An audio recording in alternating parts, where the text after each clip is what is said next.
Welcome to Sweet Dreams Storytelling, where we unwind, relax, and drift into dreamland. I'm your host, Mike, and I'm so glad you're joining me tonight. Let's get cozy and settle in. Story for this evening is our adaptation of a beautiful novel by L.O. Frank Baum, Rinktink in Oz. Chapter 1, The Island of Pingaree. Far out in the Nonestic Ocean, nestled like a green jewel on a silver mirror, lay the tranquil island of Pingaree. It was not large, as islands go, and had no aspirations of grandeur.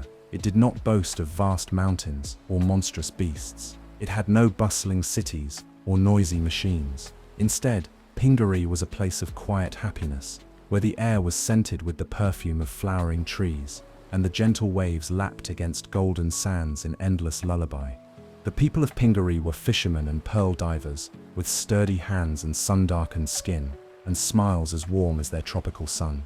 They lived in tidy cottages roofed with palm leaves and painted in cheerful colors. Children played in the tide pools, chasing bright fish and giggling at the scuttling crabs. Birds sang from the treetops, and the trees themselves bowed graciously in the ocean breeze, as if in constant reverence to the peace of the land. At the center of the island stood the royal palace, a low but stately structure made of coral stone and adorned with carvings of shells and sea creatures. Though modest compared to the castles of greater kingdoms, it was admired by all for its beauty, simplicity, and elegance. Ruling this idyllic land was King Kitticut, a wise and kindly man with a beard the color of sea foam and eyes as calm as the morning tide. He wore his crown only during ceremonies, preferring a wide-brimmed straw hat most days to shade his thoughtful face from the sun.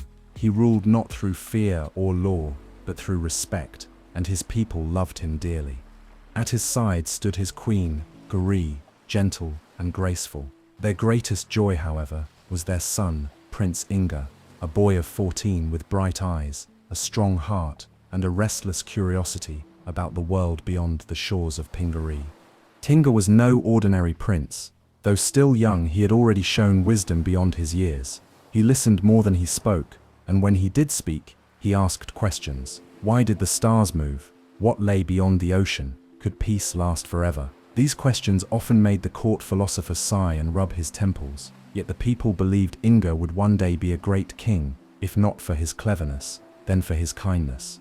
Though trained in the use of the spear and oar, Inga preferred to swim with dolphins, climb the tallest coconut trees, and explore the sea caves with a torch in hand. He was fascinated by the old stories, especially the one about the 3 magic pearls said to have been gifted to Pingaree by the mermaids of the deep. The pearls, hidden long ago beneath the palace, were said to grant strength, wisdom, and protection. They are only legend, his tutors would say. But Inga wondered, what if they were real? Each morning, Inga would join the fishermen on the shore, helping mend nets or haul in the day's catch. He was a prince of the people, barefoot more often than not, with a laugh that rang like a bell. Even the elders, who remembered long ago storms and darker times, said that Inga brought hope to their hearts. But even paradise lies in the path of fate. One golden morning, as seabirds wheeled and cried above the reef and the village bustled with life, a black speck appeared on the horizon. No one noticed at first, not until it grew larger and darker, and then divided into 2, then 3, then many. A fleet of ships, unfamiliar and ominous, was sailing swiftly toward Pingaree. But that is a story for another chapter. For now, on this final morning of peace, Prince Inga stood on the cliffs above the bay, hands behind his back, watching the waves and wondering what lay beyond them. His heart beat with the rhythm of the tide, and the sea breeze carried a whisper to his ears, part wind, part fate, part warning. And deep beneath the palace floor, in a secret chamber long undisturbed, something stirred. A soft glow pulsed in the dark, a shimmer of pearl light awaiting the one worthy to wield it. Chapter 2, The Arrival of Rinktink. The following day dawned bright and blue, with the sun spilling gold across the sea, and the island humming with the familiar rhythm of daily life. Fishermen mended their nets, women sang as they stirred pots of spiced shellfish stew, and children scampered along the shore, skipping stones and chasing seabirds. Prince Inga, his hair still damp from an early morning swim, sat on a driftwood log polishing a piece of coral for his mother. It was the kind of day that made one believe peace could last forever. But just before midday, as the villagers prepared for the noon meal, and the palace cooks set out platters of tropical fruit, a most unexpected sound rang out from the southern beach. The rhythmic, off-key clanging of a bell, accompanied by a voice singing very loudly and very badly. Ho, the world is round and full of sound, and I am round and full of cheer. Bring me fish and bring me pie, and never mind the why or where. Inga looked up from the coral and exchanged a curious glance with a nearby sailor. The noise was growing louder, and now it was joined by a second voice, low, grumpy, and distinctly irritated. Stop your bellowing, you blustering buffoon. You stir scaring the fish, the birds, and possibly the clouds. Intrigued, Inga ran down the path to the southern beach, where a small crowd had already gathered. What they saw was certainly a sight to behold. A chubby man in purple robes and a feathered turban riding atop a small cart pulled by a shaggy white goat. The cart's wheels squeaked merrily as it bumped over the sand, and the man, red-cheeked, beaming, and clearly quite proud of himself, waved both arms as if expecting a parade in his honor. The goat, on the other hand, had the sorest expression imaginable. Halt! The goat barked, causing several villagers to gasp. You passed the same palm tree 3 times. You seber lost, you singing sponge. I am not lost, replied the man with a grand flourish. I am exploring. You couldn't explore your own socks without help, the goat muttered. Prince Inga stepped forward, suppressing a smile. May I ask who you are, noble travelers? The man hopped down from the cart, landing with a comedic thump and a puff of sand. He struck a pose with one hand on his generous stomach. I, young sir, am King Rinktink of the kingdom of Gilgad, at your service. He gave a sweeping bow which caused his turban to slip over one eye. This cranky beast beside me is Bilbil the goat, who sadly speaks more sense than he should. Bilbil gave a disgruntled snort. And this is the idiot I stem burden to follow. If you have a pond deep enough, please drown him. Rinktink laughed so heartily that his belly jiggled. Ha! Isn't he delightful? A talking goat with the manners of a sea urchin and the charm of a storm cloud. Inga Sep's eyes widened. A talking goat? But that's Sep's. Impossible. Not in my kingdom, Rinktink said proudly.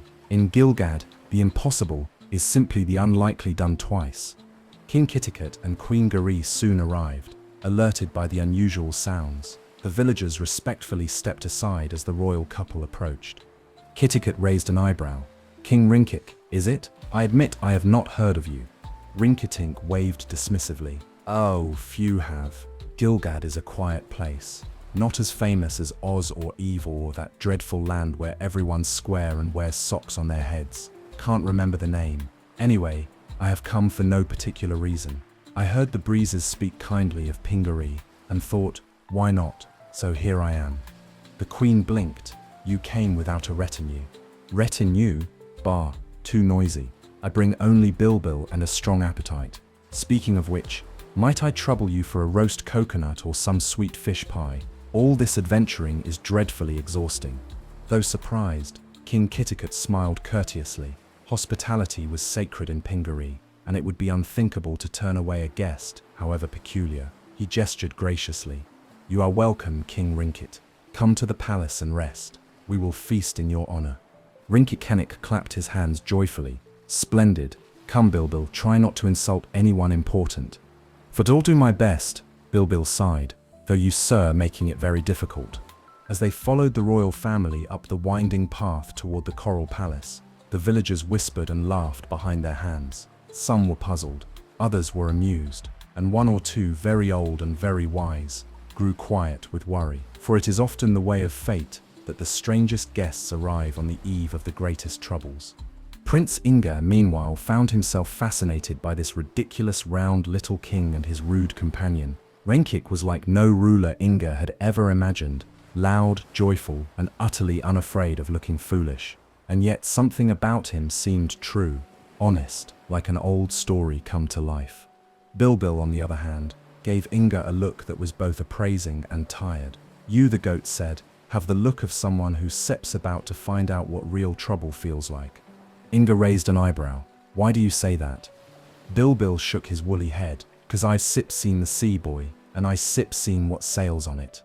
The goat said no more, but as they reached the palace gates, a cool breeze swept across the island. It carried the scent of salt and metal, of sails and strangers, not yet visible, but already on the way. Chapter 3. The Invaders from Rigos and Corrigos. The next few days on Pingaree were filled with unexpected laughter and strange new routines. King Rinktink, true to his word, made himself thoroughly at home, napping in hammocks, eating far too much tropical fruit, and organizing impromptu concerts in which he played a stringed instrument he couldn't quite tune and sang in a voice no one dared describe. Bilbil, his talking goat, remained consistently irritable and skeptical of everything, including birds, clouds, and his own shadow. Prince Inga, however, found himself increasingly intrigued by the visitors. Rinktink, for all his blustering silliness, was kind-hearted and clever in unusual ways. He told stories of distant lands and curious customs, and he offered bits of advice that sometimes sounded foolish, until one thought about them more deeply. One afternoon, while walking with Inga through a grove of fruit trees, Rinktink paused mid-sentence to ask, "Tell me, my boy, do your people know how to fight?" Inga blinked. "We are peaceful, your majesty. We have no soldiers. No one has attacked Pingaree for 100 years." Rinktink rubbed his round chin. Yes, well, Peace is a lovely house to live in, but it sips wise to check if the windows lock." Bilbil, who was chewing a vine nearby, muttered, "He means you sue not prepared." That night, clouds rolled over the moon. The breeze, once warm and fragrant, grew sharp with the scent of iron and oil. The sea no longer whispered, it growled. Just before dawn, as the eastern sky began to pale, a cry rang out from the northern cliffs. Ships, ships approaching. The islanders poured from their homes in alarm. Inga raced to the palace tower, Rinktink and Bilbil at his heels. King Kitticut, already alert, pointed to the horizon, where a fleet of long black warships cut through the water like knives. Their sails were deep crimson, their flags bore the emblems of twin serpents, and rows of armored soldiers stood upon their decks, silent, still, waiting. Prince Inga, Sip's throat tightened. "Who are they?" The King Sip's face was grim. "They bear the marks of Rigos and Corrigos, twin island kingdoms ruled by cruel and greedy kings. Long ago they plundered other lands but never dared sail this far." "They dare now," said Queen Garee softly, her eyes filled with dread. As the ships neared the harbor, great horns sounded, deep, booming notes that shook the palm trees. The soldiers began to disembark, forming lines of steel upon the sand. They bore swords and shields, spears and nets, and behind them came their commanders, King Gos of Rigos, broad and brutal, his armor black as tar, and Queen Kor of Corrigos, slender and sharp-eyed, draped in robes of storm grey. A single rider rode forward from the invaders, bearing a scroll. It was handed to King Kitticut under a banner of false truce.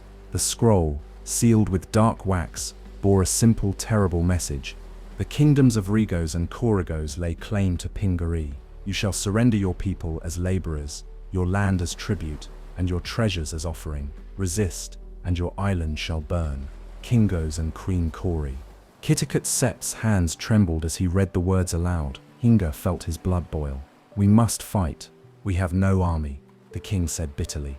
"Only fishers and farmers." "But we have courage," Inga replied. Rinktink placed a gentle hand on the boy Sip's shoulder. "Courage is noble, lad, but foolish bravery has cost kingdoms their crowns. We must think." The council met for only a short time. The King Sip's decision was heavy, but clear. "I will speak to them. Perhaps I can buy us time." He never got the chance. With a roar, the armies of Rigos and Corrigos stormed the city. There was no warning, no negotiation. Soldiers kicked down doors, seized villagers, and dragged them screaming into the streets. The palace guards, brave but few, were quickly overrun. Inga grabbed a spear and ran to defend the gates, but Rinktink caught his arm. "No, boy, this is not your battle. Not yet. We must survive to fight another day." Reluctantly, Inga allowed himself to be pulled back into the palace. Bilbil, using surprising strength for a goat, butted a soldier down the marble stairs. In the chaos, King Kitticut and Queen Garee were seized and shackled in chains of iron. Inga, separated by the crush of fleeing villagers and smoke, watched in horror from a balcony as they were dragged aboard one of the black ships. "Mother, father." They did not hear him. They were already prisoners. As flames rose from the market square and the cries of the islanders filled the sky, Rinktink guided Inga and Bilbil through a secret stair beneath the palace. They emerged on the far side of the cliffs, hidden from the invaders' eyes. All of Pingaree was falling. Inga stood trembling, fists clenched, his island burning behind him. "I will not let this be the end, I swear it." Rinktink, unusually quiet, gave a solemn nod. "Then we must begin again, my prince. Not with swords, but with something greater." Bilbil huffed. "Please Dumshati, say thay, hope, burr." Rinktink smiled sadly. "No, Bilbil, not hope, pearls." Inga turned sharply. "You mean the magic pearls?" Rinktink winked. "Only a legend, unless it isn't set."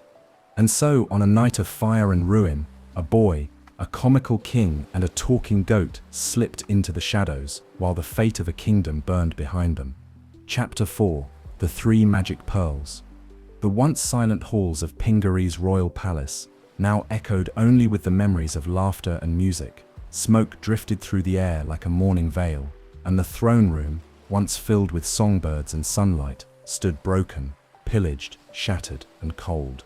But deep below the surface, beneath the ruined marble and smoldering timbers, a secret chamber remained untouched. Here, under the coral palace, hidden away from even the most prying eyes, Prince Inga stood in the dim flicker of lamplight, the dust of ancient stone in his lungs, and the weight of the moment on his young shoulders. Ringkitink's lamp, a squat thing that sputtered and hissed, cast dancing shadows across the rough walls. Bilbil's hooves clattered on the stone steps behind them. "You know," the goat muttered, "for all the treasures he talks about, this place smells like moldy seaweed." Prince Inga didn't answer. His fingers traced the wall at the back of the chamber, just as he had seen in an old tapestry in the palace library, a hidden notch shaped like a seashell, nearly invisible in the stone. He pressed it. With a low rumble that made the dust leap from the floor, a section of the wall slid inward with surprising smoothness, revealing a round recess carved into the wall. Within it rested a small jade box, worn smooth with age, yet still sealed with a band of gold. Upon its lid were three delicate carvings: a lion, an owl, and a shield, symbols of strength, wisdom, and protection. Rinktink peered over Ingasip's shoulder. "That looks promising." Inga opened the box. Inside, nestled on a bed of sea silk, lay three glowing pearls, each radiating a gentle inner light. They pulsed slowly, like a heartbeat, each with a different hue. One shimmered red gold like a flame in the dark. One glowed soft blue, as calm and deep as the sea. One sparkled silver white, flashing like stars behind clouds.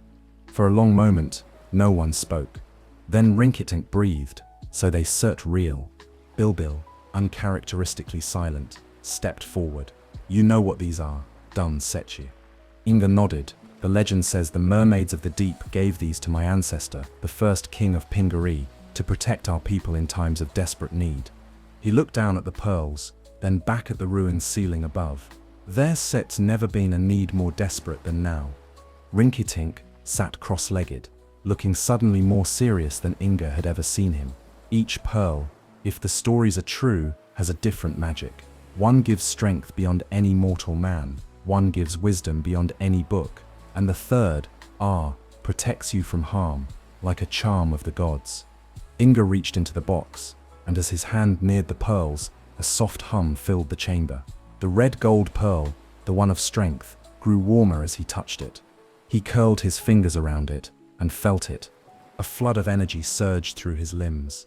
His heart pounded like a drum. His muscles tightened with power, and even the pain and sorrow in his chest eased for a moment. He looked to Rinktink. "This one, I can feel it. It sits like a fire inside me." "Use them wisely," Rinktink said, his voice unusually solemn. "Magic like this is no toy. They will help you, but they shall also test you." Finger took the other two pearls in hand. As he touched the wisdom pearl, his thoughts became suddenly clearer, and patterns seemed to form in his mind, of plans, possibilities, tactics. Even the grief that clouded his vision now sharpened into purpose. The third pearl, the pearl of protection, wrapped him in an invisible calm. His skin tingled, and a quiet shield seemed to settle around his heart. He could not see it, but he sensed it, like a guardian at his side. Inga placed the 3 pearls into a hidden pocket sewn into his tunic, one placed by his mother when he was younger, meant for lucky shells or trinkets. It seemed made for this. He stood taller now. I will go after them. I will follow the ships of Regos and Corrigos. I will find my mother and father and free our people. Bilbil shook his head. And what exactly will you do? March up to King Go's, demand his surrender, and scowl him into retreat? Inga turned, his gaze steady. If I must. Rinktink chuckled but nodded in approval. You know, he said, rising to his feet with a grunt, this is going to make a very good story someday, very dramatic, has the right kind of foolishness. Then he added more gently, you want it, do it alone. Bilbil and I, however unqualified we may be, are with you. The goat groaned. Marvelous. I always dreamed of chasing murderous tyrants across the sea. Inga smiled for the first time in days. Then we still need a boat. They returned to the surface before sunrise, moving like ghosts among the ruins of their homeland. The fires had burned down to embers, and the invaders had departed, their black ships now distant smudges on the morning horizon. Pingaree was broken, but not dead. On the shore, among splinters of fishing boats and driftwood, Inga found what he needed, a small stout boat that had been hidden behind the rocks, untouched by the pillagers. He placed his hand on its bow and whispered, we still call you the Pearl. Bilbil snorted, very original. By noon, their supplies were packed. Rinktink, humming an off-key tune, stuffed dried fish and coconut cakes into the boat. Inga stood at the water's edge, the sea wind tugging at his tunic, the magic pearls warm against his chest. He looked once more at the island, the only home he had ever known, and vowed, I will return, with my family, and with freedom for all of Pingaree. And so the prince, the plump king, and the talking goat set sail across the wide and perilous sea, chasing ships they could not yet see, and destinies they had only begun to grasp. What awaited them was danger, but also discovery, and perhaps even the distant land of Oz. Chapter 5. Departure from Pingaree. The sky was a blinding blue unbroken by clouds, as if the heavens themselves had forgotten the tragedy that befell the land below. But Pingaree, once a sanctuary of peace, now lay in silent ruins behind Prince Inga and his companions. The cheerful cottages had been looted or burned, the coral palace cracked and blackened by fire. The white beaches were littered with broken tools and footprints, not of children or fishermen but soldiers. Yet despite the devastation, the sea remained unchanged. The waves rolled gently, the salt spray sparkled in the morning sun, and the tide murmured softly against the shore, as if promising that time would smooth even this wound. Prince Inga stood barefoot on the sand, the sea licking at his feet. His gaze followed the line where the water met the sky, searching for a glimpse of the dark ships that had stolen his family and enslaved his people. They were gone from sight, but not from his heart. Beside him, King Rinktink adjusted his sash, which had begun to unravel again. He carried a large satchel stuffed with smoked fish, tropical preserves, 2 ukuleles, and a pillow shaped like a pineapple. He had insisted on bringing a carved coconut cup for the atmosphere. Departure, Rinktink announced with grandiose flair, the wind favors us, the boat is packed, and I am mentally prepared for greatness, or at least mild discomfort. I sit, prepared for disaster, muttered Bilbil the white goat, who stood at the edge of the boat sip's shadow with a look of permanent regret. Why am I even here? Goats, done sit, sail. You came because you're cursed with loyalty, Rinktink said, hoisting himself into the boat with a puff and a creak. Don't flatter yourself, Bilbil grunted, but he followed anyway. The boat christened the Pearl was small, but sturdy, carved from pale driftwood and lined with woven mats. It had a single triangular sail, patched in places with old fishing net. Prince Inga had spent the night reinforcing the hull, oiling the ropes, and preparing water barrels. Though young, he'd grown up among sailors. He knew how to keep a boat steady, even on the open sea. Before stepping aboard, Inga turned once more to look at Pingaree. He did not cry. The grief had settled deeper now, past tears, into something solid. The 3 magic pearls, hidden in the secret pocket over his heart, pulsed faintly, warm, comforting, ready. They were quiet, but he could feel their presence. Strength, wisdom, protection. They would not let him fail. He climbed into the boat, took the tiller, and untied the final mooring. The pearl slipped into the water like a memory, gliding free of the shore. The sail caught the breeze, and the vessel began to move, first slowly, then with gathering purpose, out toward the open sea. The island receded behind them. Bilbil stood at the prow, ears twitching. "If we die at sea, I hope it sits quick." "We once stet die," said Inga. "Not with the pearls, not with a purpose." Rinktink reclined at the back of the boat, hands behind his head. "I prefer not to die because I have so much unfinished lounging to do." They sailed in silence for a time, the only sounds the slap of waves against the hull and the occasional creak of the sail. Seabirds wheeled overhead. Once, a school of flying fish burst from the water, leaping in silver arcs across the sunlit sea. Inga's eyes scanned the horizon constantly. The pirates' ships had vanished days ago, but he knew their general course, northeast, toward the twin islands of Rigos and Corrigos. He knew the journey would take days, perhaps longer. He knew the wind could shift, the sea could turn, but the pearls, resting over his heart, gave him certainty. As dusk painted the sky in purple and fire, they made camp on a small uninhabited atoll. It was little more than a ring of white sand and palm trees, but it offered shelter, coconuts, and a place to stretch their legs. That night, as a fire crackled between 3 stones, Rinktink told stories, some true, most exaggerated.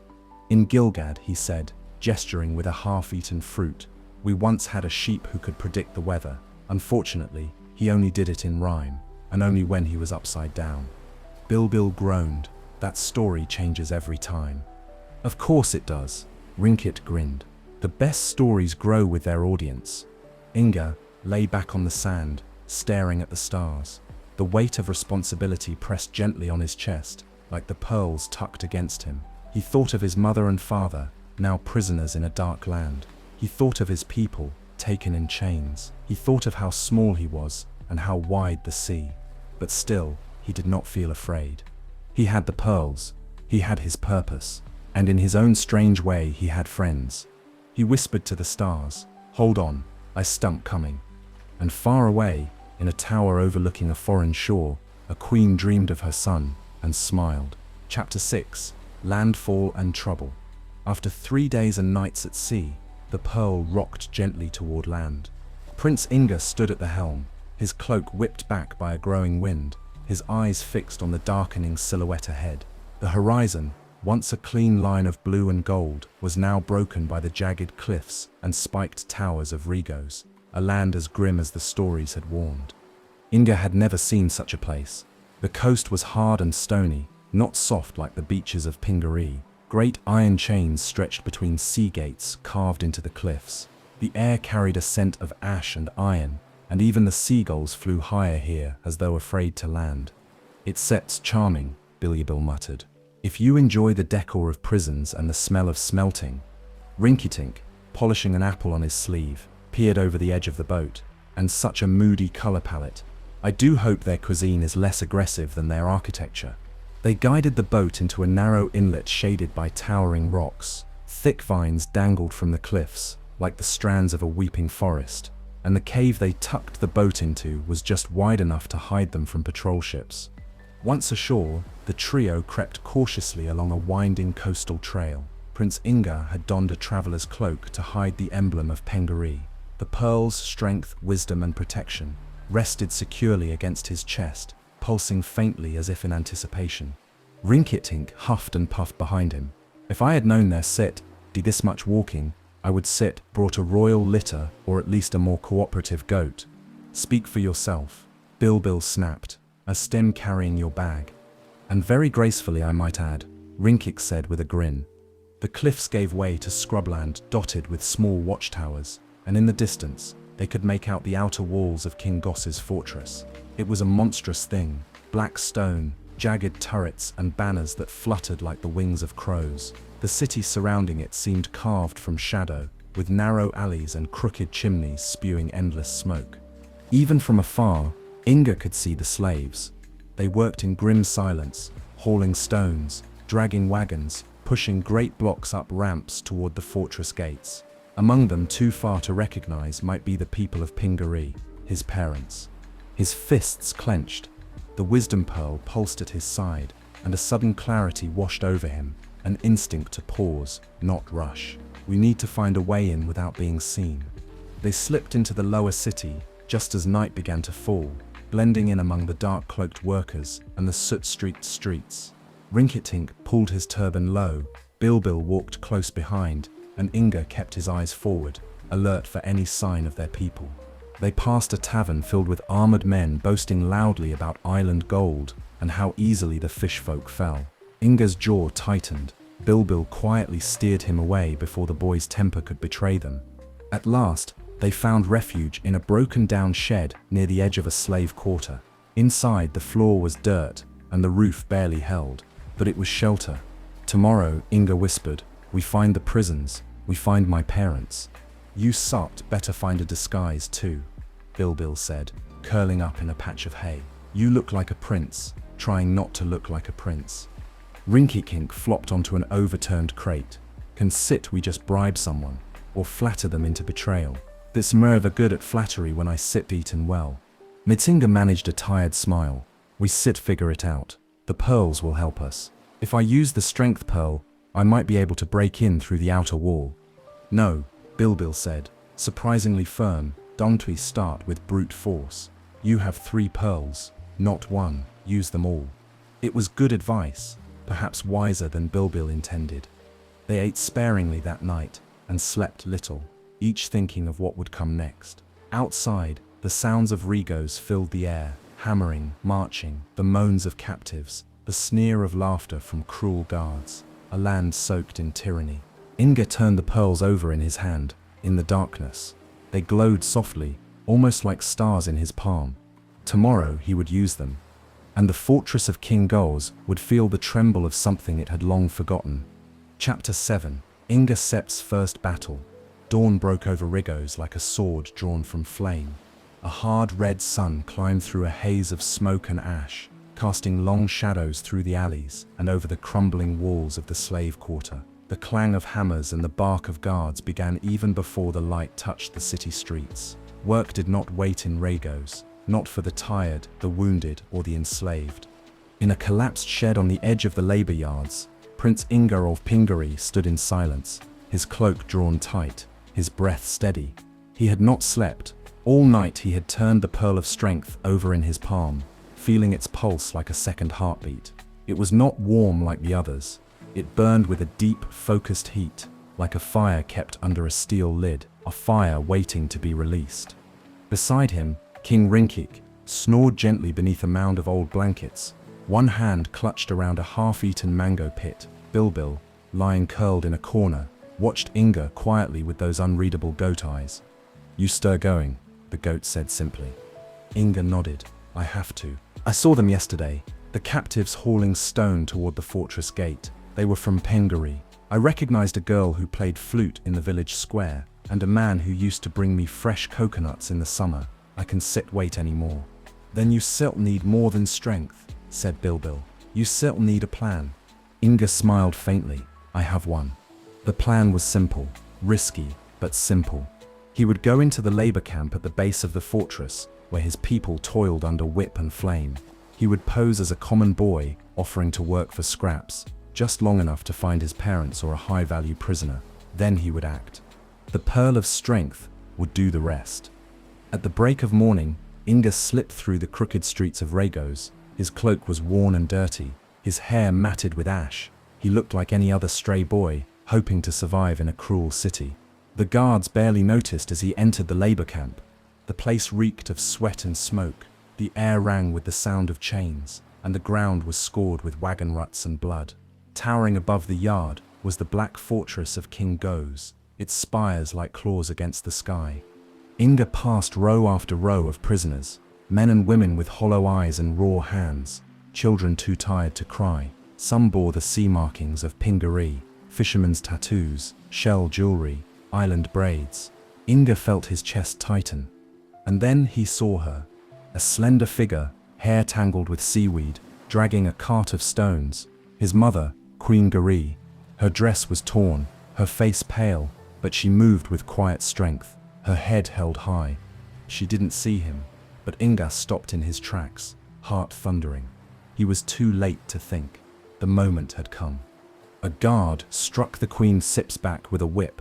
That was all it took. Inga's hand went to his tunic and closed around the red gold pearl. He whispered, "Now." The strength filled him in an instant, surging through his limbs like molten light. His legs rooted like trees. His arms surged with power. His spine straightened. His breath came like thunder. He stepped forward, grabbed a heavy stone block from the cart beside him, and hurled it like a spear. The block flew through the air and struck the guard full in the chest, launching him backward 10 feet. He crashed into a cart of iron tools, which collapsed with a crash. Shouts rang out. Alarms sounded. The yard erupted in confusion. Inga pulled off his cloak, revealing the tunic of Pingaree beneath. Prisoners gasped. Guards charged. Another lash came toward him, and he caught it in his bare hand. With one tug, he yanked the whip from the soldier's grasp and crushed the handle in his fist. "I am Inga of Pingaree," he shouted, his voice echoing over the yard, "and I have come for my people." The guards surrounded him. 10, 20, spears and swords drawn. Inga stood firm. One guard lunged. Inga caught the blade on his forearm, and it shattered. Gasps rippled through the onlookers. With one sweep of his arm, Inga sent 3 soldiers sprawling. With a stomp, he cracked the stone beneath his feet, and a second wave faltered. The queen had turned now. Her eyes widened as she saw him, and even through the grime and pain, she whispered his name. Inga. Inga surged forward and lifted her effortlessly from the cart. "I set him here. I set him real. We set him going home." But they weren't set free yet. A massive gate crashed open at the far side of the yard, and Captain Cargo, a towering brute clad in black mail, stomped forward with a mace the size of a melon. His face was a map of scars. He laughed. "You picked the wrong fortress, boy prince." Inga didn't answer. He stepped away from his mother and faced the captain head on. The mace came down. Inga caught it. There was a sound like thunder. Sparks flew. Inga wrenched the weapon from the man's hands, crushed the shaft and hurled it aside. He leapt forward and struck the captain once in the chest. The man flew backward, crashed into the gate, and lay still. The yard fell into stunned silence. The guards backed away slowly, and the prisoners began to cheer. Some dropped their chains, some raised fists, some simply wept. Inga turned to them all, his eyes burning with light. "This yard is no longer Rigo Sips. It belongs to Pingaree. If you are ready to fight for your freedom, come." The air trembled with hope. And high above, from the windows of the Black Fortress, King Goes watched the chaos unfold, his lips curling in a snarl. "Well then," he said, "the boy has teeth." Chapter Otto, to Corrigus. The gates of Rigos's labor yard hung shattered, the black iron twisted like seaweed in a storm. Smoke curled above the fortress walls, and in the square below, the prisoners of Pingaree, once broken, now bold, moved with the strength of hope. Prince Inga stood among them, his tunic torn, his fists blackened from battle, the pearl of strength still pulsing against his chest. Around him, freed men and women gathered in a wide circle, their eyes fixed on the boy who had become their hero. Queen Garee stood nearby, leaning against a stone block for support, her face pale but radiant. "Yosev groaned," she whispered, brushing a trembling hand across Inga Sep's cheek. "Yosev become what our people needed." "I had no choice," Inga said quietly. "I made a promise." Behind him, King Rinktink sauntered into view, Bilbil plodding at his side. "I leave you two alone for a few hours," Rinktink muttered, "and you overthrow a fortress. Terribly inconsiderate." "I had just found a fruit vendor," Bilbil snorted. "He bought 17 figures and a hat shaped like a fig." "I was blending in," Rinktink replied. But the moment of levity was brief. A grim tension settled over the group. For all their success here in Rigos, the fight was not over, not yet. "They sip taken more than just our people," Inga said to the growing crowd. "Many of our strongest men and skilled artisans, my father among them, were sent to Corregos before the rest were enslaved. We must go there. We must finish what we Sips started." "Corregos," muttered one of the villagers, an older man with silver hair and eyes like thunderclouds. "That place is worse than here." "Queen Call makes King Gots look like a child playing at cruelty," said another. Queen Garee, Sip's brow furrowed. If they moved King Kitticut there, it was for a reason. Gos wouldn't sip to let such a prize go lightly. Kor must want something from him. She wants everything, said Bilbil. Korigos doesn't stet conquer with chains, it conquers with lies. Rinktink scratched his beard. All the more reason to bring cleverness as well as courage. Tell me, Inga, have you spoken to the other pearls yet? Inga touched the second pearl in his tunic, the one that shimmered cool and blue, the pearl of wisdom. He hadn't used it yet, but now with a cunning foe ahead, he knew brute strength would not be enough. He closed his eyes and took it in his hand. A quiet stillness settled over him. The world seemed to slow. Thoughts that once tangled now unraveled, smooth and clear. He saw patterns, tactics, weaknesses. Ideas bloomed like sudden stars in the night sky. His eyes opened. I know how we sell do it. Rinktink blinked. That was fast. Inga explained. They would divide their freed people into two groups. One would stay behind to hold Rigos' labor yard and guard against retaliation. The other, light and fast, would sail to Korigos by night. Their goal was not open battle but stealth and precision. Locate the prisoners, including the king, and free them quietly. Inga would go with the second group. I won't leave father behind, he said. If Queen Kor means to break him, I certain make sure she never gets the chance. Then we sail at dusk, Queen Gari said. I will stay here and protect the people who can sit fight. You go, you lead. That night, under a sliver of moonlight, the stolen ships of Regos slipped silently out of harbor, their sails painted black with soot to blend with the night sky. The voyage to Korigos was short but uneasy.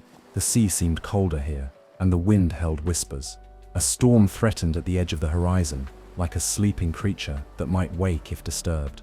Korigos came into view just before dawn. It was nothing like Regos, where Regos was hard and brutal.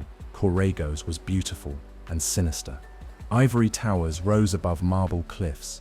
Blossoming gardens surrounded palaces of pearl and silver. The ports sparkled with color, and the streets seen faintly from their ship were clean and lined with sculptures. But beneath the beauty was something unnatural. There were no birds, no laughter, no music, only silence and patrols. Rinktink whispered, well, it sits rather pretty for a nightmare. Bilbil didn't speak, but his ears were flat against his head. Inga looked to the horizon. No armor, no chains. She rules by fear. As the boat slipped toward a hidden inlet beneath a sea arch, the pearl of wisdom pulsed gently. Inga saw the path ahead as if it were already drawn. They would disguise themselves as traders, gain entry into the palace under false pretenses, and use the labyrinthine inner chambers to seek out the dungeons below. And if they were caught, well, that would be the day for the third pearl. But not yet.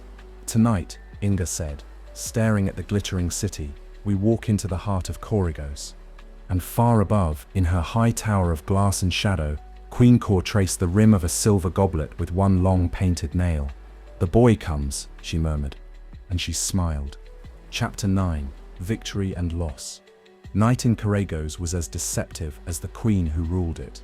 The moon rose behind veils of silver mist, casting the city in an ethereal glow. The marble streets gleamed as if polished by starlight, and fountains whispered into crystal basins in garden courtyards. Flowers bloomed in strange colors, their scent too sweet, like perfume hiding poison. But beneath the splendor, shadows moved. One of those shadows was Prince Inga, cloaked in a gray hood, walking calmly through the lower promenade of the capital with King Rinktink at his side and Bilbil trailing reluctantly behind. They were disguised as foreign traders from the east, a story concocted with the pearl of wisdom's subtle guidance. Their robes were borrowed from the spoils of Rigos. Their forged papers bore the queen's seal, copied with painful precision by a freed artisan now waiting on the ship below. Do not speak unless I nod, Inga whispered to Rinktink, and don't sit, laugh. Rinktink grinned. If I laugh, it sips only to disarm the enemy, or because Bilbil stubbed his hoof. Bilbil growled, try me. At the palace gates, two silent guards inspected their scrolls under torchlight. One raised an eyebrow at Bilbil. You brought a goat. He seps a sacred animal in our land, Inga said smoothly, said to bring fortune and occasionally sarcasm. The guards exchanged a glance, shrugged, and let them pass. Korigos' palace was breathtaking. Columns of white quartz framed vast rooms lit by floating orbs of pale light. Glass butterflies hovered near ceiling vines. 1,000 candles danced on mirrored walls, and elegant courtiers moved silently through it all, like actors on a stage where applause was forbidden. At the far end of the grand chamber sat Queen Cor. She was as still as ice and twice as cold, draped in a gown of storm-grey silk that shimmered with each breath. She wore a crown, not of gold, but of polished silver and moonstone. Her eyes were not cruel like Gauss's, but calm, calculating, a spider watching a trembling fly. "You bring rare perfumes," she said, nodding at the disguised traders, "and a goat that seems to hate everyone. Interesting. But tell me, travelers, why come to my city when all the world whispers my name with fear?" Inga bowed low. "Because trade flows even where fear lives, Your Majesty." She smiled slightly. "You stuck clever. I like clever." The queen dismissed them with a wave, and the party was led deeper into the palace exactly as Inga had planned. In the inner chambers, while Rinktink distracted the steward with outlandish tales of invisible honey and singing crocodiles, Inga slipped away, guided by the subtle hum of the wisdom pearl. Down winding corridors he moved, past statues and still fountains, through quiet halls lined with tapestries depicting strangely familiar faces, heroes from ancient lands. Eve, Pingari, the queen had studied them all. Eventually he found it a narrow stair of obsidian that spiraled downward out of the light. He took it without hesitation. The dungeons of Corregos were nothing like the brutal cages of Regos. Here, everything was precise, cold, clean, stone polished smooth, iron doors built to be invisible, silence more complete than death. But Inga knew the truth. The true cruelty of Queen Cor was not in pain, but in control. In the lowest cell, behind a door that shimmered with a faint magical glyph, lay a man slumped against the wall. His beard was longer, streaked with grey, but his posture was unmistakable. "Father," King Kitticut stirred. "Inga," his voice cracked with disbelief. "Is it a dream?" Inga dropped to one knee. It's real. I see it come. We see it going home." The moment was brief. Footsteps rang out above. The door sealed behind him. From the shadows, Queen Cor stepped forward, not surprised, not angry. "Very clever," she said softly, "and very predictable." Inga reached for his strength pearl, but her hand flicked, and the magic on the door flared, locking them both inside. "You think I didn't say no?" she asked. That a boy with fire in his eyes and goat in his company was more than he claimed. She smiled coldly. "I wanted you here, because I wanted the pearls." Inga's hand closed around the magic, but the queen reached for her own power. Her fingers curled over a talisman at her throat, and a force of icy wind slammed Inga against the wall. "You are brave," she said, "but you are not the only one with secrets passed down by ancients." Kitticut struggled to rise, but chains held him down. "I could take them now," Queen Cor whispered, "but that would be too easy. I rather let you escape without them. See how far your heroism takes you then."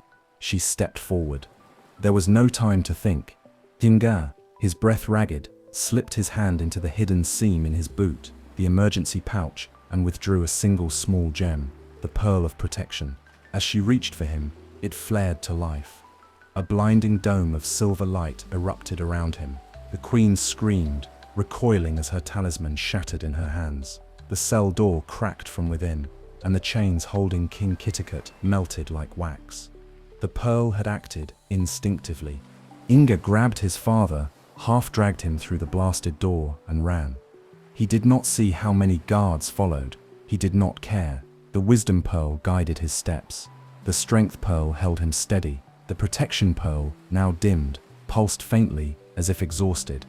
They reached the main hall, just as Rinktink finished a story about banana-powered umbrellas. Bilbil brayed in alarm as Inga shouted, "Run!" And they did. Through halls, down steps, into the garden, past stunned guards, over the marble wall. The boat was waiting. The tide was rising. As they launched from the coast of Corregos, arrows flew, but none found their mark. They had won. But as they pulled... Chapter 10. The Cavern of the Gnomes.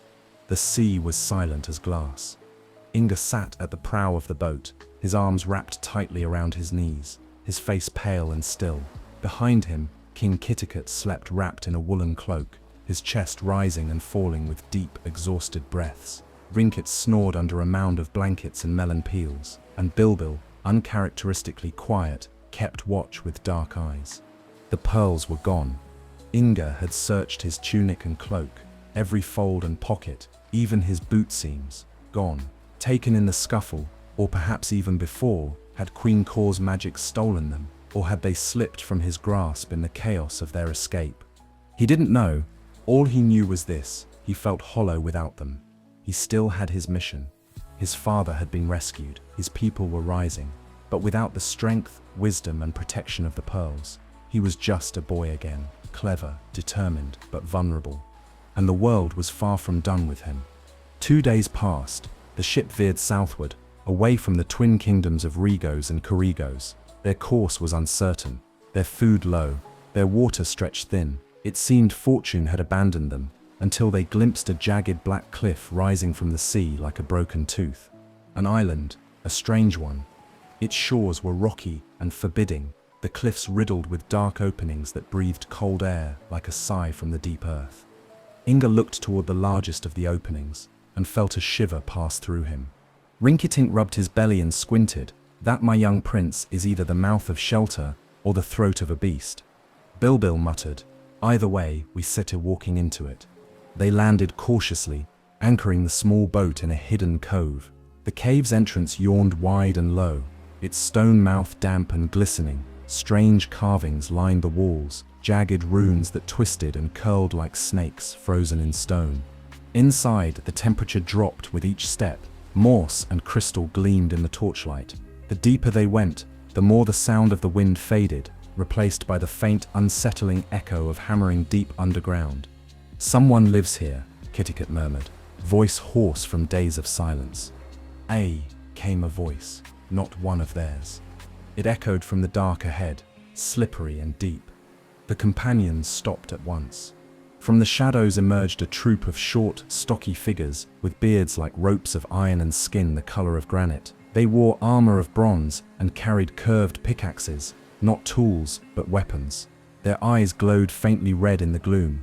Who dares enter the realm of the gnomes? One of them snarled. Inga stepped forward. I am Inga of Pingaree. These are my companions. We seek no quarrel. The gnomes squinted at him. Too late.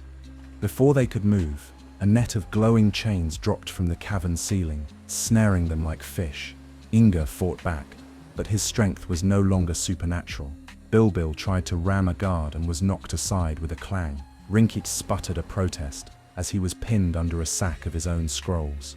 The prisoners were dragged down deeper into the caverns. Hours passed in darkness. The tunnels twisted like wormholes through the rock. Sometimes the ceilings dripped with water. Other times they blazed with glowing gems embedded like stars in the stone.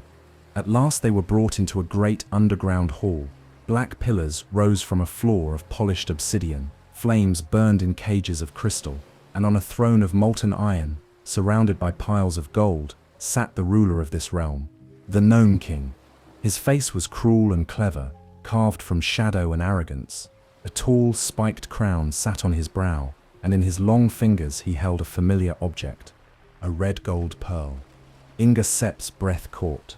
The Gnome King smiled with sharp teeth. Ha, I wondered how long it would take you to get here. Rinktink struggled to his feet. You stole our pearls, you pickaxe, polisher. The Gnome King chuckled. Not quite. Queen Kor sent them to me. She feared you would find her again, so she outsourced her problem. I think very good at problems. He stood walking slowly toward Inga, tossing the pearl into the air and catching it with perfect rhythm. I have the other two as well, he said. Strength, wisdom, protection. Such quaint words. But I wonder, do they work for just anyone? He raised the red gold pearl and clenched it. A dull pulse of power moved through the room. Stones cracked. A pillar groaned. But the Gnome King frowned. They obeyed you, not her, he said thoughtfully. They bonded with you, curious. He leaned closer, eyes gleaming, which means I don't just want your pearls, Prince. I want you. Inga didn't flinch. You want it, have me? Oh, said the Gnome King softly, but I already do. He raised his hand. and the floor opened beneath them. Chapter 11. Reunion in the darkness. The floor dropped away. There was no scream, no time to gasp, just the sensation of falling, air whipping past skin, the dizzying rush of weightlessness, and then, impact. A splash, not stone, cold water, deep and still. Inga flailed, broke the surface, gasped. He wasn't set alone. One by one, the others surfaced beside him, Rinktink, sputtering and flapping his arms, Bilbil paddling furiously and muttering curses, and King Kitticut, who clung to Inga's arm with a strength born of desperation. They had fallen into a subterranean lake, buried deep beneath the Gnome King's throne room. The cavern was vast, larger than any hall they had yet seen, and lit by a ghostly blue glow that radiated from crystals embedded in the walls and ceiling. The light shimmered across the water's surface, making it seem like they floated in a sky turned upside down. They swam toward a cluster of rocks along the edge. It took time and effort and silence. Even Rinktink did not complain. Once ashore, they lay panting for breath, shivering in the chill. Well, Rinktink wheezed, pushing wet curls out of his eyes. That sip's the last time I mock gravity. Bilbil sneezed. We still die down here. No, Inga said quietly. We won, cert. His voice didn't tremble. The weight of failure pressed against him. He'd lost the pearls again. He'd been overpowered, outwitted, but deep within, past doubt and cold, he felt something still burning. Not magic, not strength. Resolve.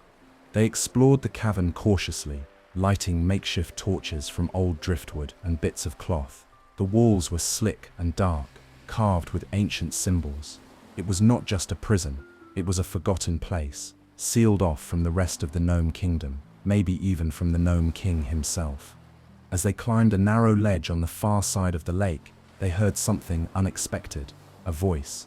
It was low, human, familiar. Careful with that crate, don't sit, drop it again. These stones may look dull, but they sit'll curse you worse than a goat with a hangover. Inga froze. He turned toward the voice. That can sit be. He called out, hello, who stays? There was a pause, then footsteps. From a crevice in the stone, a tall, bearded man stepped forward, his hair silvered, his eyes wary. Zano, the royal stonecutter of Pingaree. Inga, he said, voice cracking. Sweet heavens, it serves you. Others appeared behind him, faces half lost to the dark. Islanders, craftsmen, elders, familiar men and women who had vanished in the first wave of the invasion, thought lost forever. King Kitticut stepped forward. My people. One woman dropped to her knees in shock. Your Majesty. Zano embraced Inga tightly. They brought us here months ago. The Gnome King uses our hands to carve his cursed thrones and trinkets, but he does not watch closely. He thinks we are broken. He smiled faintly, but we are not. Inga looked around, amazed. Dozens of Pingaree's best artisans, hidden in the depths of the enemy's lair, living on scraps, surviving on hope. He felt tears prick his eyes. He turned to Rinktink. We may have lost the pearls, but we haven't lost our people, or our purpose. Rinkitink's sick grin returned, tired but real. Well then, it's time we gave the Gnome King a headache. Over the next day, they hatched a plan. The Gnome King had thrown them away, assumed they would vanish into the dark. He hadn't expected unity, or defiance, or a prince who'd fallen and still stood back up. The artisans had carved secret tunnels in the stone, while under watch. Some led toward magma shafts. Others, dangerous but passable, led back toward the upper levels. They had collected tools, scraps of ore, even pieces of the magical restraints the gnomes used. With Inga's leadership and Zano's knowledge of the caverns, a route was formed. Before resting, Inga climbed to the top of a rocky outcrop and looked out over the lake once more. No pearls, no magic, just memory. He reached into his pouch anyway and found something small, wedged in the corner. The cloth that had once wrapped the pearls. He closed his eyes and whispered, not done yet, not without you." He wasn't speaking to the pearls anymore. He was speaking to his kingdom. And far above them, in the shadowed halls of the Gnome King's court, the 3 glowing pearls sat encased in crystal, quiet but waiting. Chapter 12. The Magic Returns. The underground rebellion began not with swords or shouts, but with a whisper through the stone. Prince Inga crouched beside Zano, the royal stonecutter, studying a tunnel map etched into the cave wall with a shard of quartz. Behind them, a quiet flurry of movement filled the old cavern, tools being sharpened, ropes coiled, gear distributed. The survivors of Pingaree, hardened by months in the dark, had not forgotten how to be free. "We soul strike during the sleep cycle," Zano said. "The gnomes keep time by lava flow, not sun. They rest when the heat is lowest, 3 hours from now." Ndinga nodded, "And the pearls?" Zanoed's six expression tightened, guarded. Deep in the central vault, only the king and his personal guards are allowed inside. "We stiff never even seen them." "I have," Inga murmured. "Once, long enough to know they sit still bound to me." He could feel it, now that he was this close. A distant hum, not in his ears, but in his chest. The pearls were calling, not desperate, not afraid, just ready. Rinktink polished a dented goblet nearby. "So let me get this straight. We storming the vault of a magical metal-loving tyrant without magic of our own and hoping he doesn't set notice." "Yes," said Inga. "Well," the king grunted, tossing the goblet aside. "Then we sit better be magnificent." Bilbil raised one eyebrow. "We sit going to die." "No," Inga said softly. "We sit here going to win." They moved in two groups. Inga led the first, a fast, silent strike force made of the strongest and most agile survivors. Their goal: reach the vault undetected, reclaim the pearls, and disable the throne room entrance. Zano would lead the second group, diverting guards with a minor collapse staged in the ore tunnels. It would cause noise and confusion, enough to shift attention away from the vault. Every step through the tunnels felt electric. The humming in Inga's chest grew stronger, clearer. His heartbeat synced with it. The air tasted sharper. His muscles remembered strength. His mind sharpened with every turn, and in a strange way, even the darkness around them felt thinner, as if light waited just ahead. Then they reached it. The vault door stood embedded in obsidian, sealed with a lattice of red crystal. Runes glowed across its surface. It pulsed like a heartbeat, opposite his own. Inga reached out. As his fingers brushed the stone, the pulse shifted, syncing with him. The runes flared brightly and then dissolved. The door slid open soundlessly. Inside was a circular chamber filled with glittering relics, crowns, enchanted weapons, orbs, scrolls. But on a pedestal in the center, enclosed in 3 columns of glass, rested what they had come for. The red gold pearl, power still thrumming with restrained fire. The blue pearl, wisdom calm and deep, flickering with thought. The silver pearl, protection, shimmering like moonlight on water. Oninga stepped forward. The others held their breath. He placed one hand on the glass. The glass did not shatter. It simply ceased to exist. The pearls rose into the air, spun once, and dropped gently into his outstretched palm. The moment they touched his skin, the world changed. His breath deepened. His posture straightened. He stood not as a boy in hiding, but as a prince reborn. The pearl of strength pulsed like thunder in his chest. The pearl of wisdom whispered thousands of paths through his mind. The pearl of protection wrapped him in a presence like invisible armor. He turned to his companions, who could only stare. "We move now," he said, "before the king can react." But it was already too late for secrecy. A tremor shook the floor, and then laughter. It echoed through the stone, low and cold and cruel. The Gnome King. "Ah, little prince," his voice rang. "I let you come. I wanted to see if the pearls would still love you. I was curious." Inga Sep's hands clenched. "They chose me," he said. The walls groaned.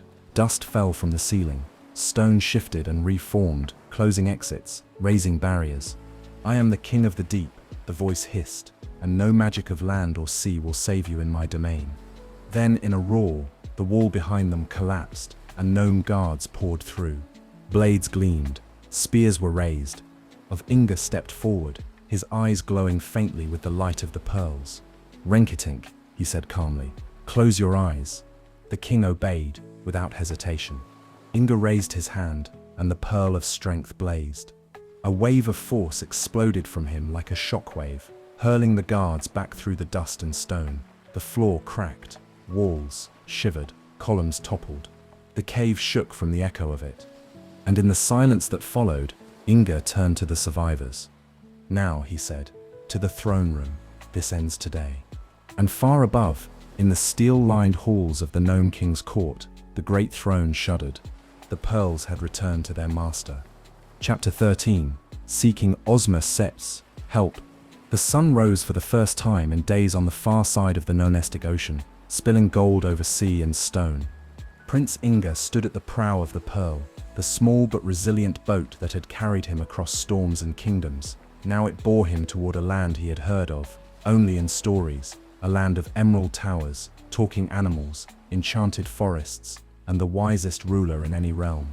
Oz. Inga's hand closed gently over the 3 magic pearls, resting once again in the secret pocket over his heart.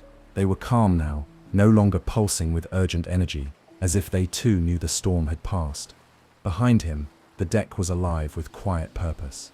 King Rinktink sat near the mast, writing a new ballad with a quill feather he'd borrowed without permission from a parrot in Korigos. Beside him, Bilbil chewed seaweed and muttered about royal dramatics.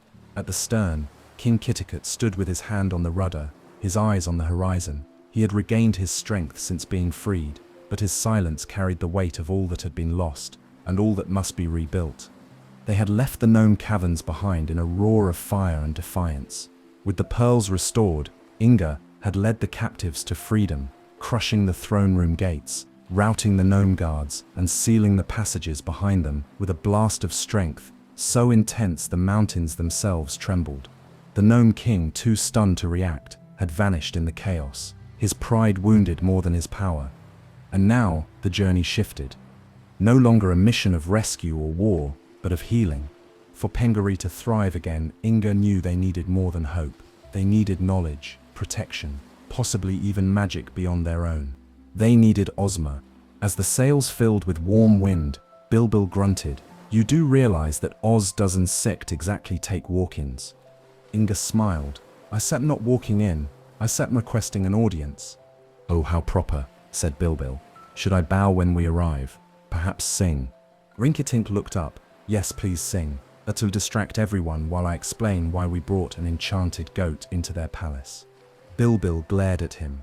They sailed for 2 more days, crossing a sea now bright with spring breezes. The tension of their past journey seemed to melt away into rhythm, gentle waves, quiet meals, and the first laughter in what felt like forever.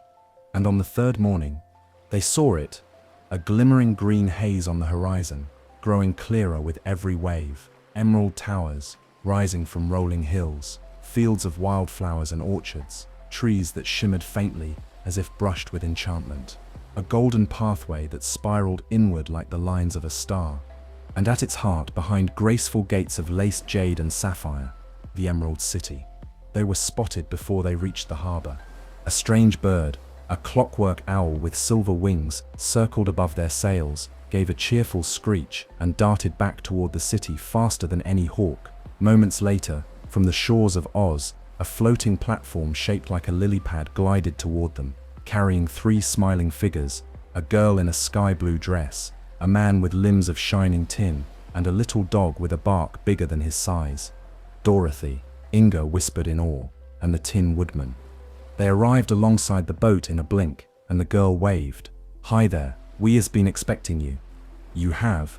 Rinkkit blinked. Dorothy grinned. "Princess Ozma saw your ship in the Great Book of Records this morning. Said something about a prince, a goat, and a royal disaster. We figured you need tea." Bilbil huffed. "At least someone understands the severity." Inga bowed deeply. "My name is Inga of Pengaree. We come in peace and with gratitude." Dorothy beamed. "We love gratitude. Come on, Ozma Set's already set the table." The Emerald City was more dazzling than Inga could have imagined. Trees sang in harmony with golden birds. Courtyards shimmered with fountains that danced on command. Children skipped along candy-colored paths. It was a world that had known hardship, but chose joy anyway. They were brought into the royal palace, where Princess Ozma waited in a sunlit hall, seated on a throne of carved emerald. She wore no crown, only a circlet of silver and ivy, and yet she radiated authority and kindness. As Inga knelt, Ozma rose and gently took his hands. "You have nothing to kneel for, Prince of Pingaree," she said. "You have already stood where many would have fallen." Inga tried to speak, but the words caught in his throat. So much had happened, so much lost, so much gained. Ozma led him to a seat beside her. "Tell me everything, from the beginning." And he did. The fall of Pingaree, the pearls, the invasion, the Gnome King, Korigos, the rebellion, the reunion, the restoration of the magic. When it was done, the hall was silent. Ozma nodded once. "Then we will help." Glinda the Good, who had listened quietly from the wings, stepped forward. "Ida Neri shall be restored. We will send workers, seeds, magical aid. We set protections on the island, and if you wish, Inga, we will place your pearls under our care when peace returns." Dinga touched the pearls. "They belong to Pingaree, but I will share their strength with any who use it wisely." Rinktink, wiping his eyes with a melon-scented handkerchief, leaned toward Bilbil and whispered, "I knew the boy was royalty the moment he stood taller than me, which is most of the time." Ozma smiled. "You and your friends may stay as long as you like, but when you are ready, we will help you sail home." And for the first time in many weeks, Inga felt safe. Not because of magic, not because of strength, but because, here in Oz, the world still had wonder. Chapter 14. Ozma, Sips, Welcome.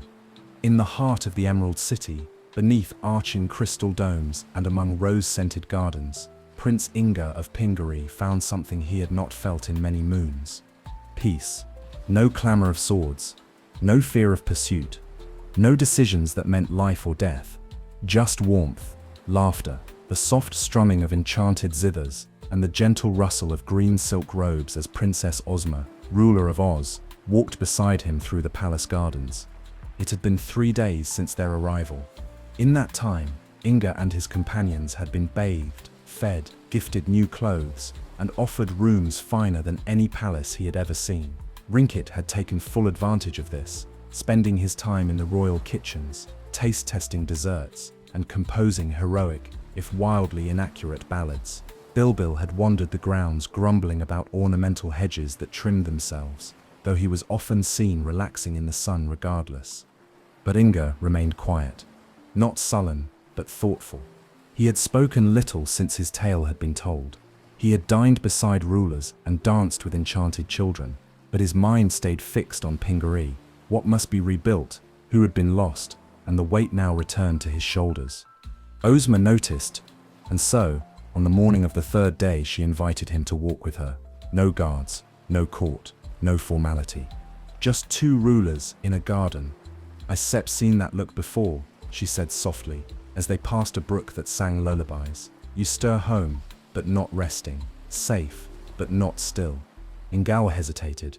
"There's sep so much to do, and a power to know if I sep am ready." Ozma smiled. "No ruler ever is, but readiness is not about knowing all things. It sips about knowing when to learn and when to listen." They passed under a weeping willow whose leaves sparkled faintly with stardust. Ozma stopped, gesturing to a stone bench nearby. "I might have read the Book of Records," she continued. "I know your victories. You fought, you led, you were brave when others faltered. But ruling Pingaree will ask something even harder of you." Inga turned. "Harder than battle?" "Yes," Ozma said, her voice gentle but firm.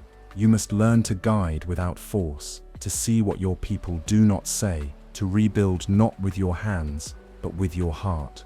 She placed a hand on his shoulder, and that means allowing yourself time to heal. Inga Sept's voice was quiet. "I lost so much.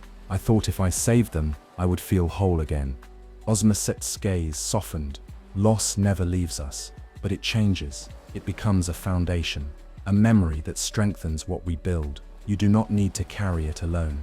Inga looked down at the 3 magic pearls, now resting in a new silken pouch sewn into his robe. "The pearls gave me everything when I had nothing." "And yet," said Ozma, "they only answered because your heart was already strong. The pearls chose you, not the other way around." A long silence passed between them. Birds flitted through the garden, their wings casting flickers of colored light. Then Ozma added, "Would you like to see something very old?" Inga nodded. She led him into the western wing of the palace, past murals that shifted as they moved and tapestries that hummed faintly with magic. Finally, they came to a quiet chamber, domed and simple. At its center stood a tree of glass, growing out of the stone itself. It bore no leaves, but small glowing orbs hung from its limbs, pearls or something like them. Each shimmered a different color. Ozma touched the bark. This is the tree of knowing. Each of these orbs holds a moment from a ruler Sip's life, a lesson learned, a cost paid. I come here sometimes when I doubt myself. Kinga stepped forward and looked up at the glowing spheres. One showed Ozma as a child, facing a lion, another comforting a weeping Tin Woodman, another too bright to see, seemed to pulse with silent sorrow. He looked at her. Will I ever grow wise like you? Ozma smiled, not grandly, but warmly. You already are, you just don't know it yet. That evening, a feast was held in the Emerald Ballroom. Inga sat between Dorothy and Glinda. Bilbil was grudgingly fed a tray of enchanted oats. Rinktink recited a dramatic retelling of their journey, with himself as the main hero and Bilbil as a misunderstood nobleman under enchantment. An ironic twist that made the goat mutter, "Just wait till you get turned into a toad." But Inga laughed, for the first time in days. Not because the pain was gone, but because it didn't rule him anymore. As the sun set behind the Emerald Towers, he rose and lifted a glass of sparkling water. To Princess Ozma, he said, for reminding us that courage does not end with victory, and that healing can be as noble as any sword. The hall echoed with applause, and that night, in a quiet chamber of carved moonlight, the pearls of Pingaree glowed softly in the dark, not in warning, but in peace. Chapter 5. Scene: Bilbil Sep's Secret. The morning after the feast dawned bright and golden over the Emerald City, spilling through high-arched windows and setting the jewel-studded towers aglow. Birds sang lullabies in tulip trees. The scent of honeyed bread drifted through the palace kitchens. All of Oz seemed to breathe with contentment, except for one creature. Bilbil, the white goat with a soul full of complaints, stood on a balcony scowling at a bush that had just tried to bow politely to him. "Ridiculous," he muttered. "Everything sets enchanted, singing, or self-watering. This entire place is one sneeze away from a fairy tale disaster." Rinktink appeared beside him, holding a tray with 2 steaming cups of rose-petal tea and a melon tart. He set one cup in front of Bilbil with a dramatic flourish. "Your Majesty," Rinktink said with exaggerated reverence, "your breakfast, may it humble you into politeness." Bilbil sniffed the tea. "I prefer thistles." "Of course you do," Rinktink sighed. "But you still drink this and pretend to enjoy it, for the sake of appearances." Bilbil narrowed his eyes. "You've been awfully pleasant lately." "I missed him in Oz," said the king with a grin. "Even my indigestion has manners." At that moment, Princess Ozma entered the garden, accompanied by Glinda, the Good, and Prince Inga. Their footsteps were light, their conversation gentle, but Bilbil immediately sensed the purpose behind their approach. "I don't set like that, look," he said. Rinktink stood. "Oh good, it's time." Bilbil blinked. "Time for what?" Ozma spoke gently. "Bilbil, would you walk with us for a moment?" "I sit rather not." Inga stepped closer. "Please." The goat sighed dramatically but followed them, muttering the whole way. They brought him to a quiet chamber, round, domed, filled with soft blue light. In the center of the room stood a circular pool of glassy water, still and deep. Silver symbols were carved into the floor, signs of truth, transformation, and memory. Glinda stepped forward. "Bilbil, we know who you are." Bilbil froze. Ozma continued. "The Gnome King Sip's magic was not the only darkness at work in the lands beyond the sea. A much older enchantment has clung to you for years, an enchantment you never spoke of, but never escaped." The goat said nothing. Inga furrowed his brow. "Bilbil, why didn't you ever tell us?" Finally, Bilbil raised his head and said, in a voice quieter than they Sept ever heard, "Because I didn't want to be pitied." Silence fell over the chamber. Bilbil stepped toward the pool and gazed into the reflection. "I was once a prince, a foolish, vain prince. My name was Bobo, and I ruled a small kingdom near the edge of the desert seas. I mocked a wandering sorcerer, refusing him shelter in a storm. He cursed me to live as a goat until I learned humility." He let out a dry chuckle. "Clearly I haven't stepped." Inga stepped forward, his expression softening. "That Sip's not true." You Seps protected us, fought for us, saved me more than once. Rinktink added, and while your bedside manner is lacking, I dare say no goat has ever shown more loyalty or courage. Ozma placed her hand over her heart. The curse was not simply punishment, Bilbil, it was a challenge, and it has run its course. She turned to Glinda, who lifted a wand of pale gold, its tip crowned with a sapphire flame. May I? Glinda asked. Bilbil looked at them all, at Rinktink, at Inga, at the quiet trust in their eyes. Then he nodded. If it's truly time. Glinda raised the wand and spoke ancient words, older than Oz itself. A wind swept through the chamber. The pool glowed like a mirror struck by moonlight. And in a burst of gentle white fire, Bilbil the goat was no more. Where he had stood now, knelt a tall man in robes of sea green, with dark hair and solemn eyes. His features were noble, his stance unsure, as though he were waking from a long sleep. Inga gasped. Rinktink beamed.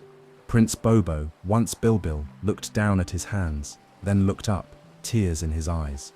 I supped him, myself. Ozma smiled. Welcome back, Prince. Later that evening, in a quieter corner of the palace, Bobo sat with Rinktink beneath a flowering tree. The old king handed him a cup of tea. Well, you set taller, Rinktink said, but I must say I set all miss the horns. Bobo chuckled. I sit will miss them too. They were surprisingly effective in an argument. Rinktink grew serious. You sturt free now. You could go anywhere, reclaim your old kingdom. Perhaps, Bobo said softly. But first I want to return to Pingaree. I owe them a debt, and you too. Ah, well, Rinktink said, raising his cup. We all owe someone something. The trick is paying it back with joy. The sun dipped low over Oz, casting the city in warm golden light. And somewhere, in a forgotten corner of the world, a curse lifted left the air just a little lighter. Chapter 16, The Return to Pingaree. The ocean sparkled like a sea of diamonds as the Pearl sailed westward across calm waters. After so many days of battle and hardship, the journey home felt almost like a dream. The breeze was soft, the sky unmarred, and the crew, rested and filled with purpose, moved not with urgency, but with hope. Prince Inga, standing tall at the helm, had changed. His bearing was more assured, his gaze clearer.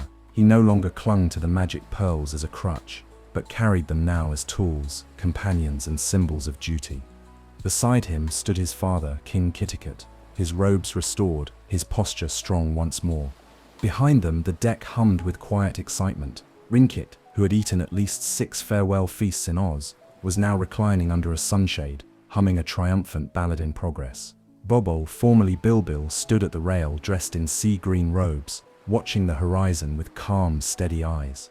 And above them all, a pennant bearing the sigil of Pingaree, 3 pearls within a wave, fluttered proudly in the wind. They reached the island just after dawn on the 4th day. As the Pearl rounded the final reef and glided into the cove where their journey had begun, the passengers fell silent. Pingaree lay before them, still wounded, but waiting. The fires had long since died out. The invaders were gone, but the scars remained. Blackened timber, crumbled walls, gardens overrun with weeds. It was a place that had survived ruin and was ready for rebirth. Inga stepped onto the sand and felt the earth of his home beneath his feet. His people began to emerge from the tree line, men and women who had remained hidden during the occupation, elders who had escaped capture, children raised in fear but now blinking in the light of hope, their faces lit with astonishment, then joy. Prince Inga, someone cried. Our king, shouted another. They Sip returned, and the crowd surged forward. Inga embraced them one by one, his childhood friends, teachers, the fishermen who had once taught him to knot nets. King Kitticut moved among them, placing hands on shoulders, listening, promising their kingdom was not dead. It was rising. Later that day, a meeting was held in the remains of the Coral Palace. Its walls still stood, but the roof had collapsed, so the assembly took place beneath the open sky. There, Inga told them the whole story, not as a boy who had lived it, but as a leader bearing witness. He told them of the pearls, of Rinkink's arrival, of the Gnome King, of Ozma's help. And finally, he held the pearls aloft. These are not treasures to be hidden, he said. They are not weapons for vengeance. They are gifts of wisdom, strength, and protection for all of us. They will remain here, under the care of our people, not to make us feared, but to ensure we are never helpless again." The crowd erupted in cheers. That night, Pingaree held its first true celebration in many months. Lanterns were hung from bent palm trees. Fishermen grilled their first catch of the season. Musicians pieced together broken instruments, and children danced barefoot under the stars. Rinktink led a chorus, off-key of course, but with such gusto that no one cared. Bobo sat quietly at the edge of the firelight, smiling. Inga stood beside his father at the top of the hill, looking out at the lights. "You are ready," King Kitticut said. Inga nodded, "Not because I did it all right, but because I now know what it means to be wrong and to keep going." His father placed a hand on his shoulder. "Then, my son, the crown is yours when you choose it." Inga looked at the stars, glittering like pearls scattered across the sky. "No rush," he said with a smile. "We set rebuild together." And high above the island, the 3 pearls glowed gently in their chamber once more, not hidden, but honored. Their work was not done, but neither was his. Chapter 17. Lessons of the Journey. The morning after the celebration dawned soft and cool, with mist curling through the palm groves and dew painting diamonds on the grass. Pingaree was quieter than it had been in months. No drums, no voices raised in warning or joy, just the hush of a land breathing again. Prince Inga rose early, leaving his chamber in the still partially rebuilt coral palace. He stepped barefoot into the morning light and wandered the paths of his childhood, past the old banyan tree where he used to climb, past the collapsed amphitheater where traveling minstrels once performed, and toward the low cliffs that overlooked the sea.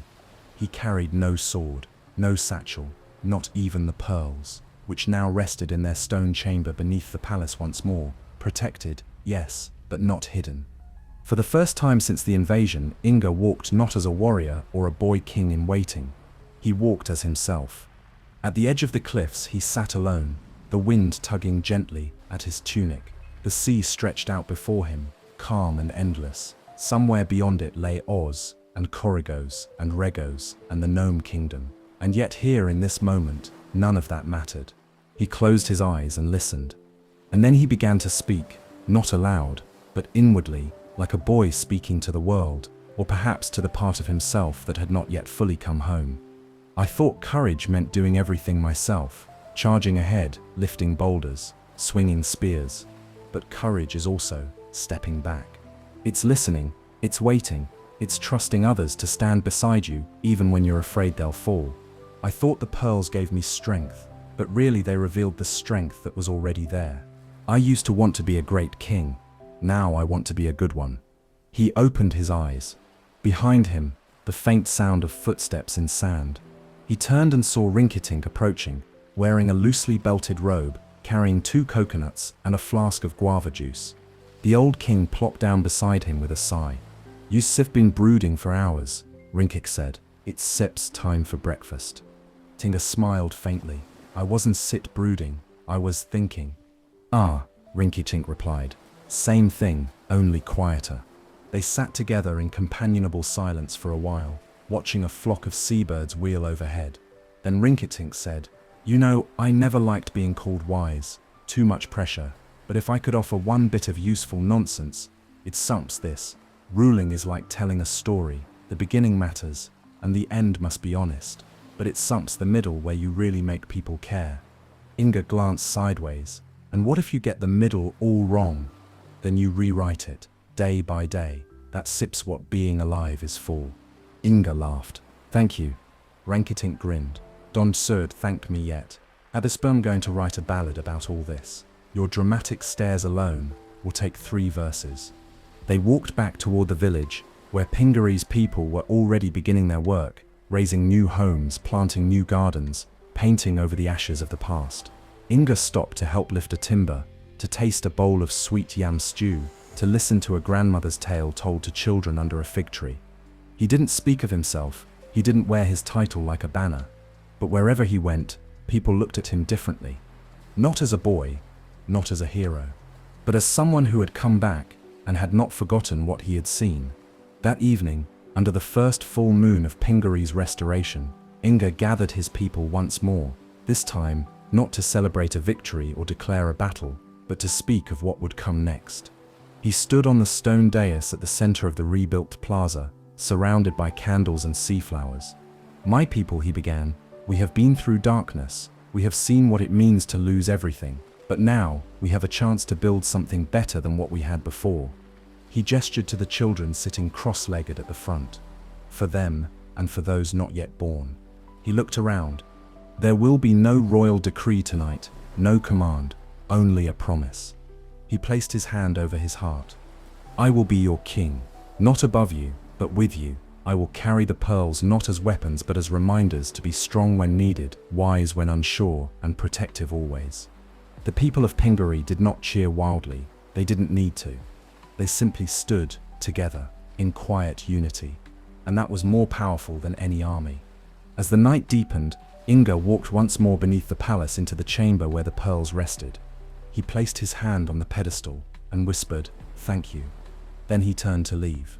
He no longer needed them every day, because now Pingaree had him, and he had become more than a prince. He was a king, not crowned by gold, but by experience. And tomorrow, the real story would begin. Chapter 18, Peace Reigns Again. A gentle breeze swept across the island of Pingaree, rustling the palm fronds and carrying the scent of salt and ripe fruit. Birds called to one another from their nests in the cliffs, and the sea shimmered with morning light. It was the kind of day once long ago when everything had changed, when dark sails had appeared on the horizon, and a boy prince's peaceful world had been torn apart. Now that boy stood at the edge of the same cliff, but the world below was different. Alive, restored, thriving. The people of Pingaree had rebuilt not only homes and roads, but hope. The coral palace gleamed anew, its towers touched with gold, its gardens blooming brighter than ever. Children ran through the orchards. Laughter rang out over the sea. And Prince Inga, now King Inga, stood in simple royal robes, no crown on his head, just a quiet peace in his heart. Below, the great gathering hall was filled. All of Pingaree had assembled. Musicians strummed familiar island tunes. The walls were draped with sailcloth, painted with 3 symbols. A lion, strength. An owl, wisdom. A shield, protection. These were no longer just the symbols of the magic pearls. They were now the emblems of the people themselves. Today was not a coronation, for that had already passed quietly in the weeks after Inga's return. Today was something greater, a dedication, a ceremony of gratitude and farewell. Because not everyone was staying. Later that morning, Inga stood on the beach with his companions, those who had walked every step of the journey with him.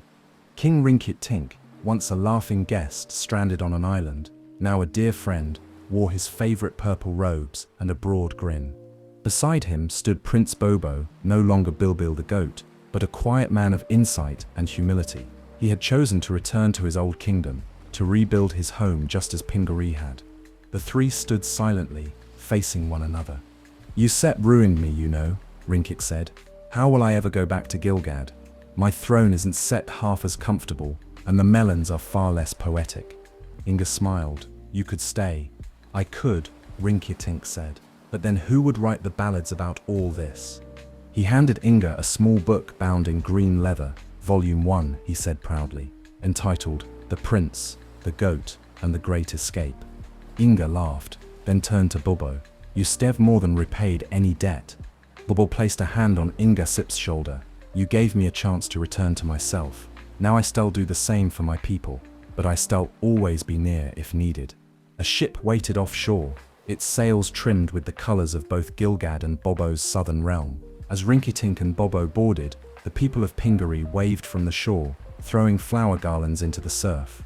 When the ship began to pull away, Rinktink called, "Don't set let peace turn you boring, Inga. Be brave, even in quiet." "And kind," Bobo added, "especially in quiet." Then they were gone, sailing into the glittering sea, just as they had once sailed toward danger. Only now, they sailed toward joy. That evening, as the stars returned to the sky, Inga descended once more into the chamber beneath the palace. There, set in their carved pedestal, glowed the 3 magic pearls. He touched each one in turn. The pearl of strength warmed beneath his palm. The pearl of wisdom pulsed with calm understanding. The pearl of protection shimmered like moonlight on water. They were no longer only his. They belonged to Pingaree now, gifts from the past, held in trust for the future. Inga sealed the chamber, not with iron or enchantment, but with a promise that strength would never become cruelty, that wisdom would never become pride, and that protection would always begin with compassion. The next morning, the bells of Pingaree rang, not in alarm but in celebration. Inga walked among his people, not as a legend, but as a friend, a neighbor, and a king who had walked into the fire and returned bearing light. Peace, hard won and deeply earned, now reigned again. And though no one could say what tomorrow might bring, the island was ready, because Pingaree remembered, and it had learned to rise. The end. Thanks for spending this quiet time with me here at Sweet Dreams Storytelling. I hope you're feeling relaxed, peaceful, and ready for a restful sleep. As we say goodnight, let the calm background music guide you gently into dreamland. Before you go, don't forget to like the video and subscribe, and until next time, rest well.